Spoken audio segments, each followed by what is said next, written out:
Is this the laziest video I could make? Absolutely, but if you saw the last two videos I posted, I think you'll understand. Hi, hello, welcome back to my channel. Apparently New Japan Pro Wrestling just had a show, King of Pro Wrestling, so why not react to the main event, because that's all I care about. I mean, isn't that what everybody wants, to see me react to matches in hopes that it'll bring me back into the wrestling fold? I mean, if there's anybody who can do it, Zack Sabre Jr. Zack Sabre Jr. challenges Tetsuya Naito for the IWGP World Heavyweight Championship. In Ryogoku Kokugikan, we lay our scene. Listen, I renewed my New Japan World subscription for this, so if he doesn't win, I am canceling. Just look at him, Zack Sabre Jr., the people's princess. He is so pretty. Oh, Naito. He's brave, like a cowboy should be. I hugged that man once, and the internet hated me for it. Like, genuinely hated me for it. I had no idea it would be such a huge deal, but I was enemy number one on Twitter for a while. Hey, it's time for the striptease. Just starting off with some old-fashioned chain wrestling. We love that. Yo, that man's legs are lethal. Okay, are you like me? And do you ever get confused when you see a wrestler's knees? They have pads over their knees. So when I see a wrestler's knees, I get very confused. Like, oh, you have knees. Whoa, whoa, whoa, oh, Naito using Zack's own moves against him. Oh, he's so clever. He's so smart. Going for the neck whenever he can do Destino. How will Zack get out of this hold? Just scoot yourself over to the rope. Literally scoot. Oh, doing Minoru Suzuki's own move. Father and son still connected. These two just like throwing themselves in the air at each other. It's just ridiculous. Oh my god. Oh my god, what was that? I think that was a spike DDT and Zack completely flew across the ring into the turnbuckle.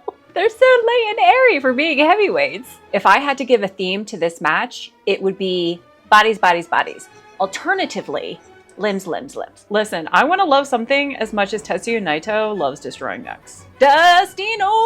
Woo! Whoa! I don't know if he got all the way over because he landed on his knees there. Whoa! Oh my god! He's gonna pull the arm out of the socket! No, don't do it! It's not worth it! Oh my goodness. I could use a stretch like that though. My hamstrings and my quads are really, really tight. Naito's gonna try for another Destino. No, no, no! Oh god, style pie driver!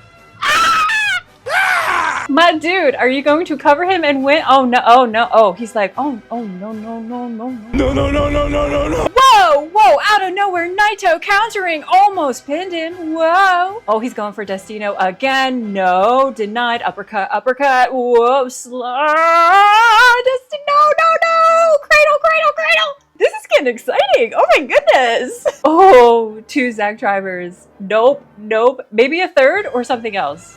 What's he gonna do? What's he gonna do? Third!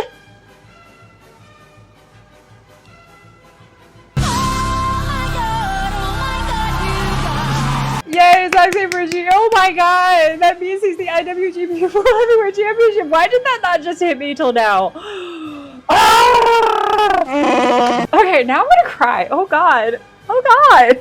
Wow, he won. He finally won. She's an icon, she's a legend, and she is the moment. And that is how Zack Sabre Jr. finally became IWGP World Heavyweight Champion. And George Michael is smiling down from above. My thoughts on this match, first off, it has been years in the making. It's been a long time coming. Obviously, I'm very happy for Zack. I also have to give so much props to Tetsuya Naito. I think that this was the perfect opponent and perfect match for Naito, and it showed how great of a wrestler Naito is, even though he is up there in age and his body is falling apart. You cannot deny the chemistry between him and Zack, and it was on full display. And Yeah, it was a really enjoyable match. It had a nice build, it had all of the technical wrestling and all of the neck destroying. What more could you ask for? On one hand, I didn't think this was possible, but on the other, I absolutely knew this was happening, which is why I dove back in with G1 Climax, because I can see a PR push when it is happening, and that was what was absolutely happening to Zack, and I was so hopeful, but of course it is New Japan, you never know. There could be doubt there, they could change their mind, but no. It was him. It was Zack all along. There's actually a great interview with Zack on New Japan World. It's only 12 minutes long, so if you haven't seen it, check it out. It's, perfect insight into Zack's mind, where he talks about how he felt that he has underperformed in New Japan over these years. Though I don't know if I would say underperformed. Maybe he didn't say underperformed. Maybe he said another word that I just can't think of.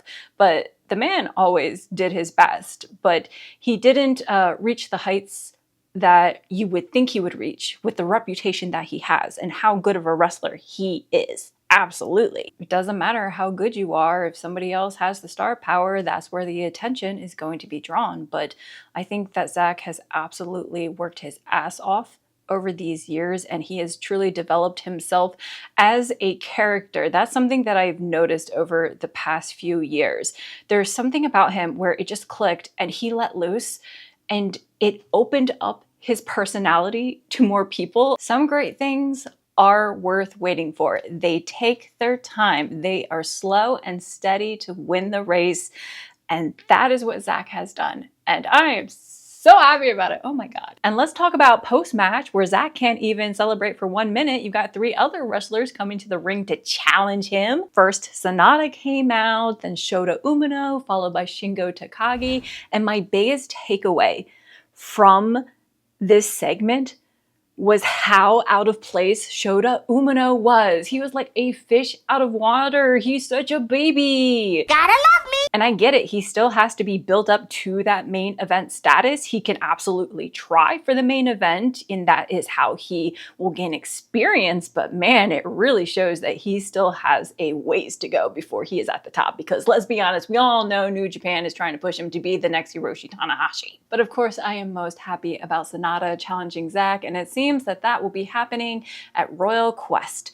Boo. I say that because I know that means Sanada's gonna lose, but it is fine. Those two are my favorite pairing in New Japan, so I'm always happy to see them wrestle each other. Funny enough, the last time I saw Zack wrestle was in 2019 at G1 Climax opening in Dallas. And who was Zack's opponent?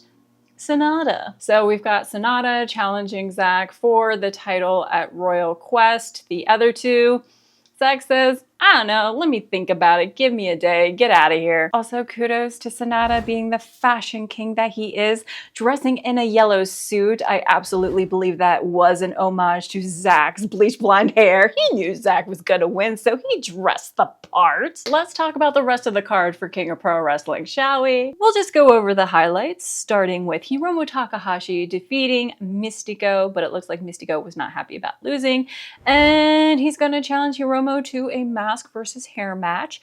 Now, Hiromu is no stranger to getting his head shaved. When he was a young lion, he was absolutely tormented by Toru Yano, who ended up shaving his head. So that should be fun. The IWGP Junior Heavyweight Tag Team match saw a title change. Kevin Knight and Kushida won versus Clark Connors and Drilla Maloney. I don't have much to say. That was a decent match. Then we have the IWGP Tag Team titles. Mikey Nichols and Shane Haste successfully retained against Bad Luck Fale and Caveman Ugg. However, what happened post-match is actually more important. We saw Hinare and the Great Okan make their way to the ring, and it looks like they are eyeing the tag team titles. Then we had the Never Open Weight Championship match. Shingo Takagi successfully retained against Ryohei Oiwa, who returned from his excursion from Noah and was immediately plucked by Zack Sabre Jr. He is part of TMDK. Not much to say about that match. Another good match. I knew Takagi would retain. Oiwa looks pretty good though, so I'm curious to see how he develops. Then we've got the World Television title. It was a triple threat match. Jeff Cobb versus Yota Tsuji and Ren Narita. Narita ended up winning, and I was truly surprised by that. I would have thought Tsuji would win, but I'm not mad about it because I really like Narita. It's a shame that he had to win as a heel because he is a really good wrestler. And, you know, being a heel means using dirty tactics because he's in House of Torture. However, I'm still excited to see him win a title, so I'm not mad about it. I can't remember if it happened before this match or after, but we got the little teaser announcement that the Young Bucks are coming back to New Japan. They will be part of Wrestle Dynasty on January 5th, 2025. That's the big cross-promotional show after Wrestle Kingdom. Yeah, I don't know. It was very lackluster for me. I went, okay. Listen, I am still not fully invested into wrestling, so a lot of these moments are going to fall flat for me. Then we got to see Hiroshi Tanahashi's 25th anniversary match. He actually celebrated a few days prior being a pro wrestler for 25 years. That is crazy. What was I doing 25 years ago? It was him, El Phantasmo, and Shota Umino versus House of Torture, which included Kanemaru, Yujiro Takahashi, and Evil. Tanahashi and company came out looking like gladiators to oppose Evil's look. Of course, Tanahashi got the win for his team. He did Sling Blade, followed by High Fly Flow. That is so hard to say, let me tell you. But then the big announcement came after the match. Hiroshi Tanahashi will be retiring from the ring on January 4th, 2026. So not yet. We've got a year and some change. You know, it is not lost on me that we are going to have a Hiroshi Tanahashi retirement tour and John Cena retirement tour happening at the same exact time. And let me tell you, have we ever seen both of these men in the same room together? I'm just saying. After that, it was the IWGP Junior Heavyweight Championship match between Doki, the champion, and Sho, the challenger. I don't know what to make of this match. This was something. It was a very, very short match. First off, Sho takes off Doki's mask. Happy Halloween? Do you want to play a game? Half of Doki's face was painted, and then we saw red mist, and Doki was able to get the pin on Sho. I have no words. I don't know what to think of that.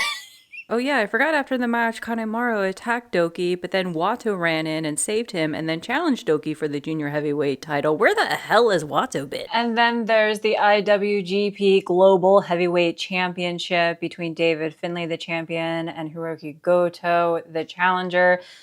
I mean, it was as typical as a match as it can be when Geto's around. However, something that I do like about David Finlay is that he is capable of winning on his own merit. Yes, the dirty tricks and tactics, they happened in the match. However, once you got to the end, Goto was fighting for his life. It looked like he could have pulled out a win, but David Finlay pinned him clean.